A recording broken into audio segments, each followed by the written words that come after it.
미스테리 이야기 인트로 1994년 봄 서울 동쪽의 신광시 한 아이가 집 앞에서 사라졌습니다. 단 몇 분 사이의 일이었고 목격자는 거의 없었습니다. 그날 밤부터 시작된 수상한 전화 그리고 남겨진 단서들. 그러나 범인은 끝내 잡히지 않았습니다. 사건 발생 1994년 4월 17일 오후 5시 30분 초등학교 3학년 이도영 군가명 9세.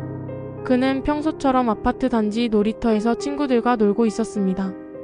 어머니는 저녁 준비를 하며 창문 너머로 아이를 내다보았고 10분 뒤 다시 확인했을 때 놀이터는 텅 비어 있었습니다. 처음에는 친구 집에 간 줄 알았지만 밤 7시가 넘어도 돌아오지 않자 부모는 불안에 휩싸였고 곧 경찰에 실종 신고를 했습니다. 의문의 전화. 사건 발생 3시간 뒤 집 전화가 울렸습니다. 굵고 낮은 목소리가 들려왔습니다. 아이를 살리고 싶다면 5천만 원을 준비해라. 경찰에 알리면 아이는 다시 못 본다. 범인은 목소리를 변조하지 않았지만 단호하고 흔들림이 없었습니다. 경찰은 이미 가정집에 도청 장비를 설치해 통화를 녹음했지만 발신지는 공중전화로 확인되었습니다. 수사 전개. 경찰은 다음날 범인이 지정한 장소에 돈 가방을 두고 잠복 작전을 벌였습니다. 그러나 범인은 끝내 모습을 드러내지 않았습니다. 대신 또 다른 전화가 걸려왔습니다. 경찰이 지켜보고 있잖아. 그렇게 하면 아이를 찾을 수 없어. 범인은 가족이 감시받고 있다는 사실을 알고 있었습니다. 마치 근처에서 상황을 지켜보고 있는 듯한 느낌이었습니다. 단서. 사건 발생 10일 뒤 신광시 외곽의 산책로에서 도영 군의 운동화 한 짝이 발견됩니다. 하지만 아이의 흔적은 더 이상 나오지 않았습니다.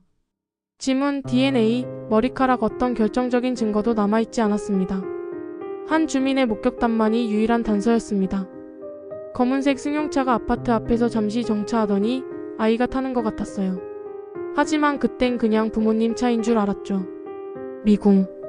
경찰은 6만 건이 넘는 차량 등록을 조사했고 용의자 수십 명을 추련했지만 모두 증거 불충분으로 풀려났습니다. 공중전화 수백 대를 추적했지만 범인은 항상 수사망을 피했습니다. 그 후로 범인의 전화는 더 이상 걸려오지 않았습니다. 그리고 사건은 차츰 사람들의 기억에서 잊혀졌습니다. 오늘날 이도영 군의 실종 사건은 30년 가까이 지난 지금까지도 풀리지 않았습니다. 살인죄의 공소시효가 폐지되면서 사건은 여전히 수사 대상에 남아 있습니다. 하지만 범인의 정체는 여전히 오리무중. 부모는 매년 4월 아파트 놀이터에 꽃을 두며 아이를 기리고 있습니다. 도연아, 네가 어디에 있든 언젠가 돌아와 주길 바란다. 엔딩. 아이의 실종, 수상한 전화, 미궁 속의 단서. 모든 건 실제로 일어난 듯한 기록 속에 남아있지만 진실은 아직 밝혀지지 않았습니다. 1994년 신광시 아파트 단지에서 사라진 소년. 그날의 미스터리는 지금도 풀리지 않은 채로 남아있습니다.